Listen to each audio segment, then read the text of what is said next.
Hello everyone. So in this video we are going to discuss about CAP theorem into the distributed system. यानी कि बहुत सारे databases है एक बड़े से नेटवर्क के अंदर, उसके अंदर लगती है कैप थ्योरम। बट इस कैप थ्योरम की भी एक ड्रॉबैक है।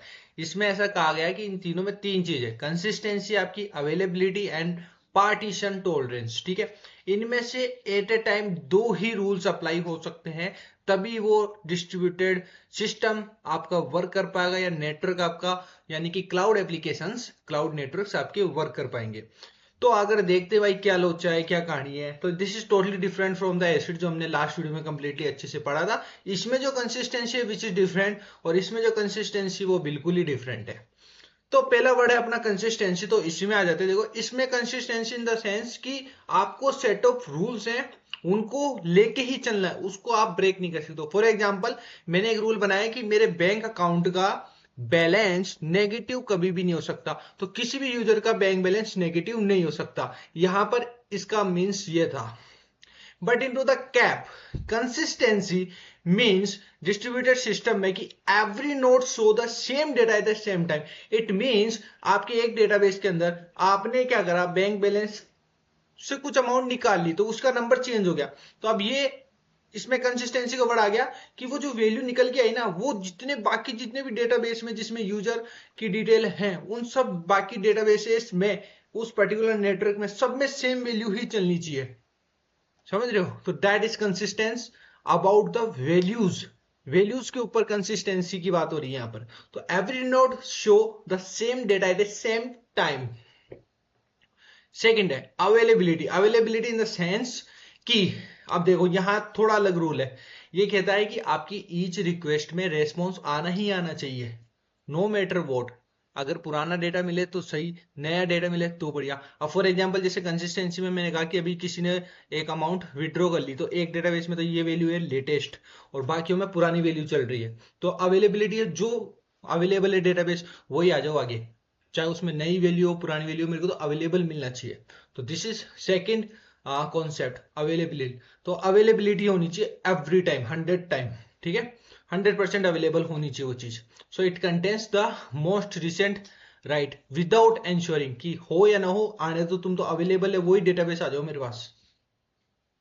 Partition tolerance, it means system क्या होता है कि कई बार कुछ नोड्स यानी कि कुछ डेटाबेस इसमें काम नहीं करते हैं, लेकिन कुछ काम करेंगे तब भी चलेगा, कोई दिक्कत नहीं है। मान लो एक आपके नेटवर्क में 10 डेटाबेस थे, तीन खराब हो रहे हैं अभी, ठीक है, आपस में कम्युनिकेट नहीं कर पा रहे, तो बाकी 7 है ना, उनसे काम चलो एक बार। That thing is your partition tolerance. तो इसमें साफ लिखा है भाई कि, हाँ मैं आपको दिखा देता हूं, 2 out of 3 properties he guaranteed करती है किसी भी डिस्ट्रीब्यूटेड सिस्टम में। ठीक है, तो वो दो कौन सी है, सपोज करो एक तो सी है, सी और ए हो सकती है, सी और पी हो सकती है, ए और पी हो सकती है। तो तीनों पॉइंट ये रहे, इसको समझते हैं। तो CP, consistency and partition tolerance. It means कि मेरे को हमेशा मेरा डेटा कंसिस्टेंट तो चाहिए ही, यानी कि हर डेटाबेस में सेम वैल्यू होनी चाहिए। ये किस केस में है, ये होता है आपके बैंकिंग सेक्टर में। सपोज करो कुछ डेटाबेस नहीं चल रहे हैं, कुछ चल रहे हैं, लेकिन कंसिस्टेंट तो होना ही होना चाहिए कि किसी एक डेटाबेस में अमाउंट ये दिखा रहा है, तो उस बंदे की हर जितने भी डेटाबेस है उसमें वही अमाउंट दिखनी चाहिए। तो सीपी वहां काम में ले जाती है। अब आपकी यूज केस के अकॉर्डिंग आप यूज करो इसको। तो इन्होंने सीपी यूज करा, ठीक है। अब कुछ यूज करते हैं एपी। एपी कौन यूज करते हैं, जैसे कि आप अमेजोन की सेल चल रही है और आप कोई आइटम ऐड करते हो कार्ड में, तो आपका जो एक्शन परफॉर्म होता है ना कि एड में आइटम ऐड हुआ, वो कभी फेल नहीं होता, it never fails even during the high traffic period priority. तो इट मींस अवेलेबिलिटी हमेशा रहेगी, कंसिस्टेंट हो या ना हो, लेकिन अवेलेबिलिटी होगी।